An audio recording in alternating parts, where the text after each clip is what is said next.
Thank you very much for your welcome. My name is Hermann Kelly. You think with a very northern accent that I have no connection with Cork and with Munster, but it's not true at all. One of the last times I was down in Cork, I was playing in a freshers hurling final. I was playing for Maynooth against UCC, and I was full forward, and the ball comes in very, very quick, and I run out, and I'm a big guy, very quick. I was marking this little skinny Cork full back. I thought, I'm going to roast this guy. And I ran out. The ball was almost in my hand. I was deciding was going to go left or right. And just before the ball touched my hand, this wee boy comes in and slaps it away. I didn't even touch the ball. It was like being raped. But I thought, So my thing about Cork people, I thought, God, you're cute down here. All right. Us big boys from Dáil didn't have a chance. But and then at Maynooth, then we used to have interprovincial teams and matches at Maynooth, and because I was one of the few Nordies that played hurley, there was me and a guy from Ballygolly in Tyrone who played hurley. So there wasn't enough to have a kind of Ulster team. So they decided that they would have Leinster, they would have Connacht, and then I was appointed captain of the new team that was called Hermann Munster. So that's my connection with Cork. So I wanted to take up points, and I'd like to thank Dolores for a very, very excellent speech, and to outline the basis of the principles of why we are here today, which ultimately is to take back sovereign democratic control of our country so we can determine our laws for our benefit, for the future, our future, and the future of our families here in Ireland. Now, this is supposed to be...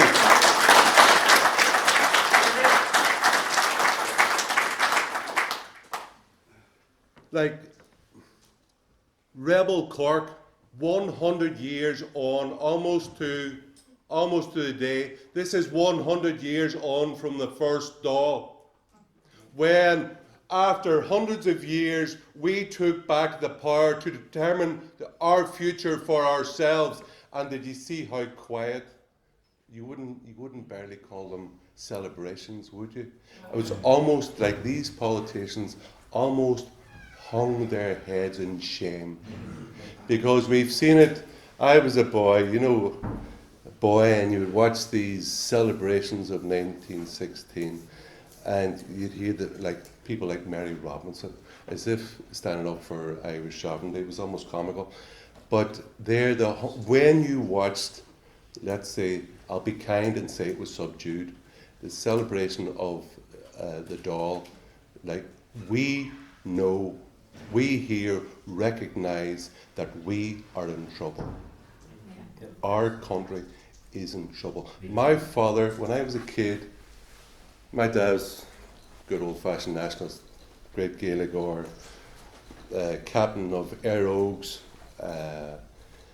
My grandfather, first time Derry reached an Ulster final, they played left half back for County Derry against Monaghan. And my contribution to that was to play for the Maiha up in Derry, which I doubt you've ever heard of, but the whole thing was, he used to say, God, because we were kind of young, idealistic nationalists up in the north. We thought, well, I did anyway at the time, that, South, independent republic, fantastic, kind of RUC men beating your head off and British soldiers trying to shoot you at night. But my dad used to say, God, it's so down the south, it's so corrupt. It is so corrupt. I thought, cynical old man. As I got older, I realised he wasn't cynical, he was a realist. We live in a corrupt crap hole, run by people who have taken power away from the Irish people and given it to people in Brussels. Yes. Those who we didn't elect, we can't get rid of. And for that, as Ray pointed out, we had the privilege of this year. Irish people paid €1 billion into the EU budget. We are paying old men in Brussels to make our laws. Are we nuts? That's just crazy. And Dolores raised the whole thing about taxation. Taxation, What are we paying our money for? You see the politicians give themselves an extra $5,000 this year. We're paying every year. The Irish taxpayer is paying $5 billion a year to these quangos. We're paying now. We found out that we're paying €2 billion for one extra bed in a children's hospital. And like, even when you look at the pictures of where they're building the hospital, you might as well put it in a spaghetti junction. Like, could you imagine your kid is sick and you're driving them to the hospital? You don't have to be a genius to realise, hey, there's trouble here. So complete waste of money. And who's it done by? I would say the politicians, the biggest waste of money. Forget the children's hospital. Look at the politicians we are paying in Ireland. Look at what they have done to our country. All they seem to be interested in is kind of about tranny toilets. Now their view of success is that it's not mommy and daddy, it's parent one and parent two, and they think they're all so trendy and progressive, and aren't we wonderful? And that our laws are made somewhere else by people we didn't elect. Now, in regards about what do we do about it? What is good? Why are we paying these people? Dolores raised the point about taxation. Irexit Freedom to Prosper will be a party not about dependence. We are dependent now, or we believe we are. We're told we are. We're dependent on the EU. We're not dependent on the EU. They depend on us. It's us who are paying them money. It is they who have stolen 200 billion worth of fish out of Irish waters since we joined. They have milked this country into the ground. And when they talk about our friends in Europe, European solidarity. You gotta have a sense of humour. When you listen to these people in 2011 imposed not 64 billion, but they also took the pension money, the pension fund. So that's 85 billion euro they took from the Irish taxpayer. And I said this once. I have a friend from Cork. I have great friends from Cork. You know Matt Cooper? He's a friend of mine, seemingly. And so on the show once I was saying about these people have stolen 64 billion off us. He says, but that's history. That's not history.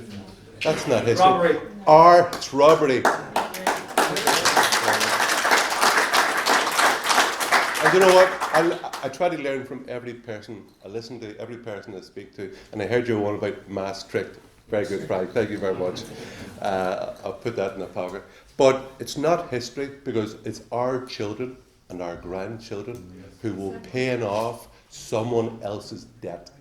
So big fat bankers are running off and profiting from our work, the work of Irish people. And I'll tell you why else it's not good.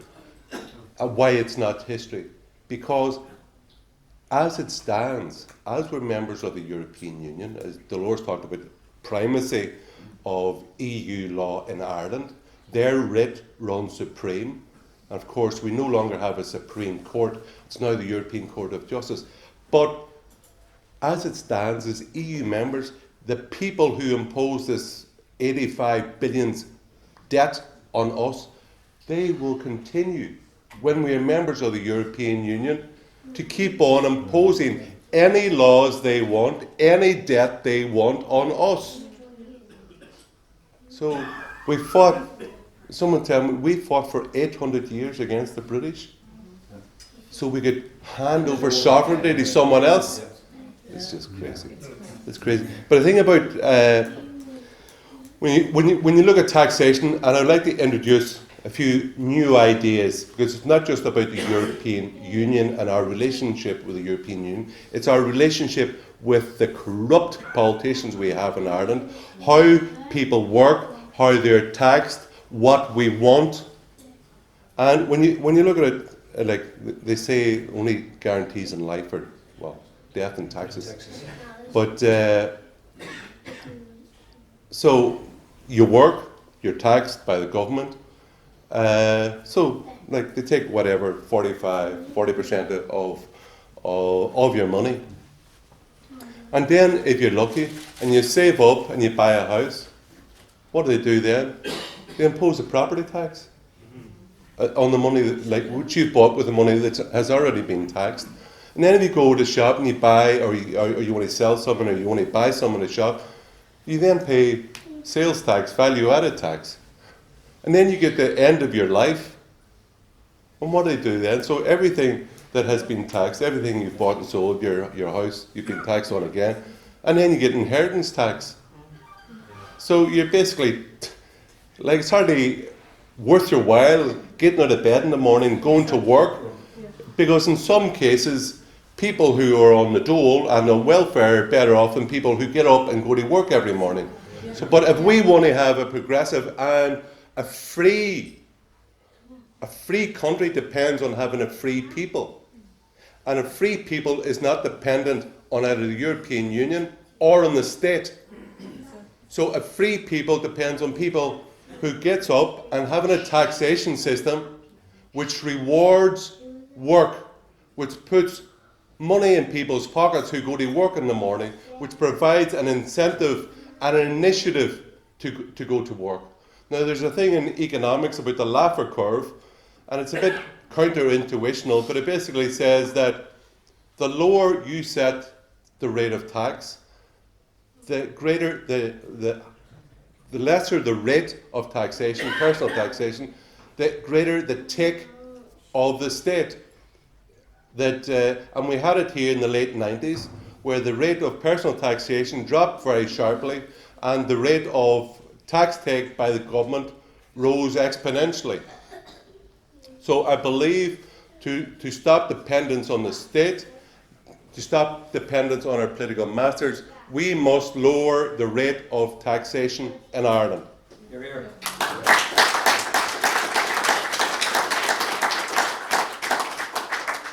I never wear glasses on TV because I'm too vain, but sometimes I have to look down. Another thing another crazy tax which the government wants to impose at the minute, there's talk about it, but they kind of chickened out there in the last budget, was about carbon tax. They call it the carbon tax. Well, as far as I'm aware, Frank, you're a farmer. You know, I did in science anyway, that carbon dioxide is also known as plant food. It's necessary for photosynthesis. That global climate change has taken place over millennia. We know that from proxies, as they say in science. But they like to say, what do they call it, watermelon politics, green on the outside, red on the inside, that they want to use this theory, and it is only a theory, that to impose higher taxes on people, they gives them greater control over the people.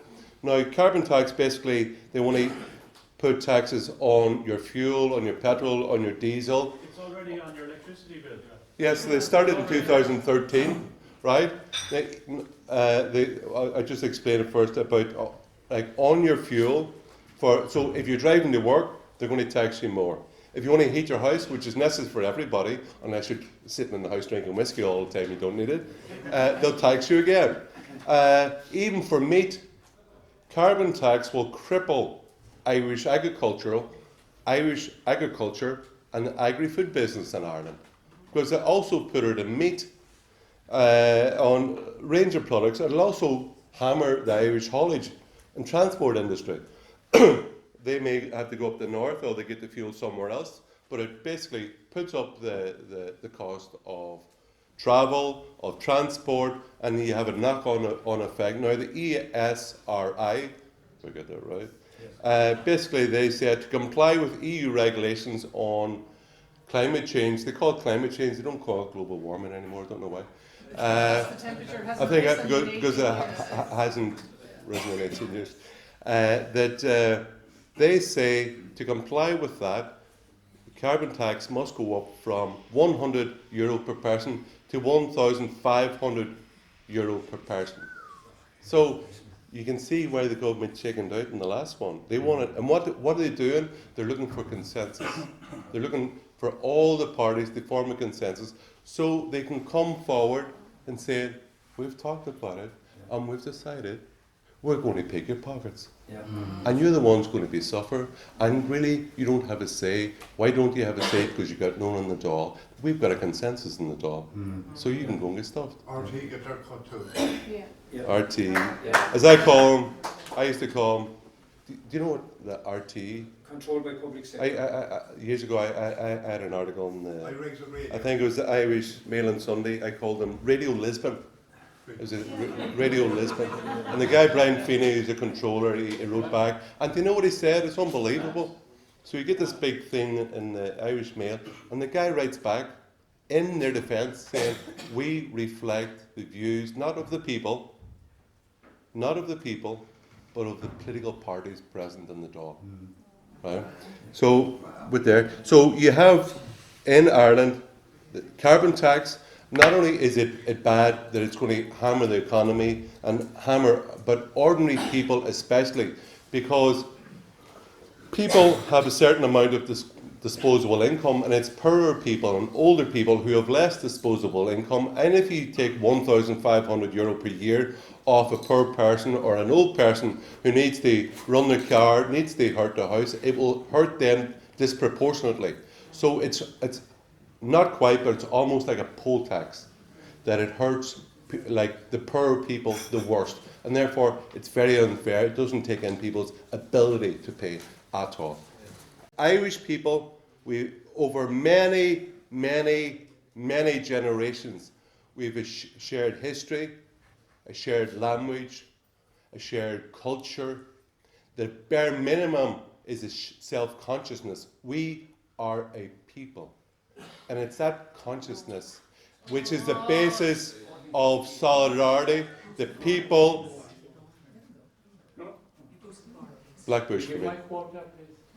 That it is the basis of our solidarity. And what has happened in the last 20 years, the population of Ireland has gone up since 1999 by 1 million people. The Irish government wants to increase it by an extra 1 million people by 2040. It's all part of this, what do you call it?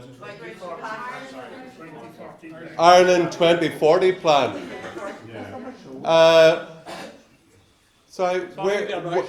All right, Blackbush. The whole thing. Don't worry, now we're getting it right, you know. All right. Thank you very much. So we've.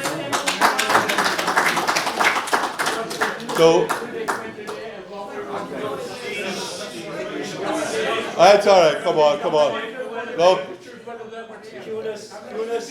Enjoy the whiskey. All right.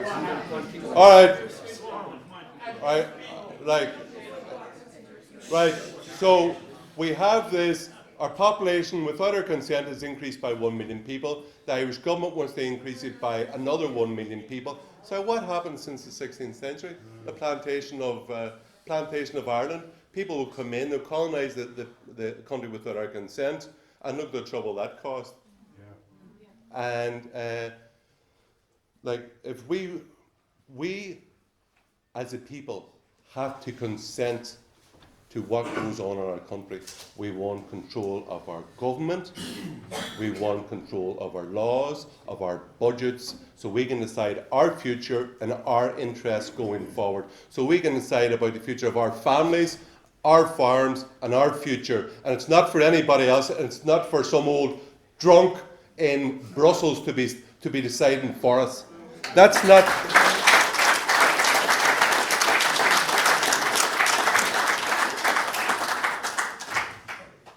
And when we look about, so in the flip side of look how many people have come in the country without our consent, the flip side of that is look how many young, talented people who've grown up in Irish families, who've been educated in Ireland.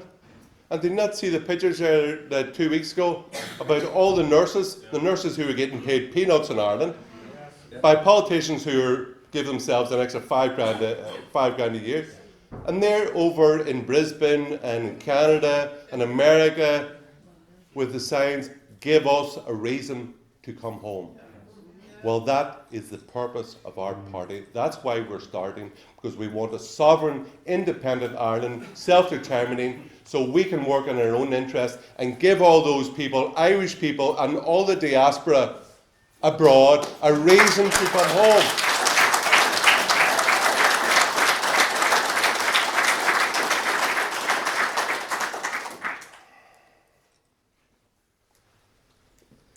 So like the old boy there, hope he enjoys his whiskey. I to myself earlier, but that's enough. But the thing is, yeah, people think we're old, we're despondent, we're beaten, it's too late, we're going to be controlled, and we're going to be controlled forever. We were once part of the biggest empire in the world, the British Empire. And they thought that our rule and our subservience was permanent. We had no choice. We just sit here and we'll take it quietly. We're now, well, that was a former political union. We're now in the second political union, not with London, but with Brussels. And now, let's get things rocking.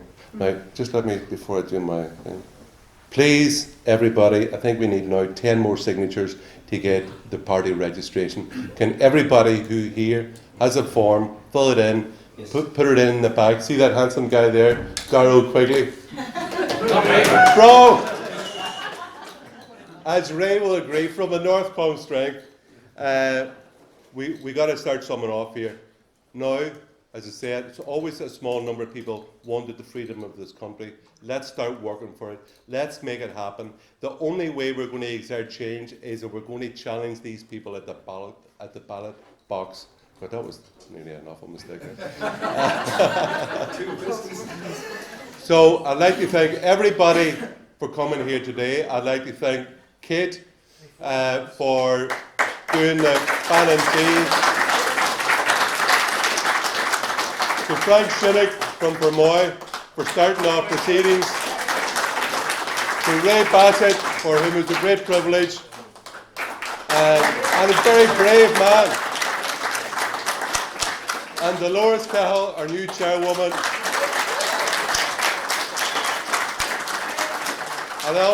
And the young pretender, Ben Scallon, down the back. Very good speech.